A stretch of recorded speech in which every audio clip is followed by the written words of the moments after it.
இல்லை இல்லை, அவர் விவசாயம் பண்ணுறதுக்காக மறுஜன்மம் சொல்லிய இந்த மாதிரியான ஒரு புனித தொழிலை செய்கிற அந்த விவசாய குடும்பத்தில் நான் பிறக்க விரும்புகிறேன்னு சொன்னார். விவசாயம் செய்வதற்கு பனையூர்லேயே பண்ணலாமே இப்போவே, ஒரு 10 ஏக்கரை வாங்கி போட்டு. என் வெற்றிமாறன் டைரக்டர் நிறைய பேர் பண்றாங்க. அதாவது அவர் என்ன பேசுறாருன்றத கூர்மையாக கவனிக்காம விடுவதின் விளைவு. விவசாயம் பண்ணுவதற்காக விவசாய குடும்பத்தில் போய் சேர வேண்டாம்.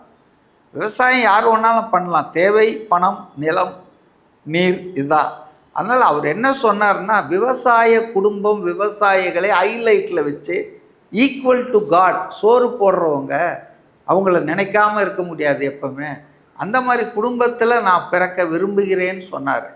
அது அப்படி தான் பார்க்கணுமே தவிர விவசாயம் பண்ணுறதுக்காக அவர் எதுக்கு அந்த குடும்பத்தில் போய் பிறக்கணும்.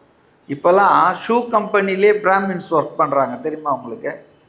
சலூன் எவ்வளோ பேர் வந்துட்டு ஃபார்வர்ட் கம்யூனிட்டி வச்சுருக்காங்க. அதனால் தொழில் என்பது இப்போ ஒரு குலம் சார்ந்ததாகவோ இடம் சார்ந்ததாகவோ கூட இல்லை.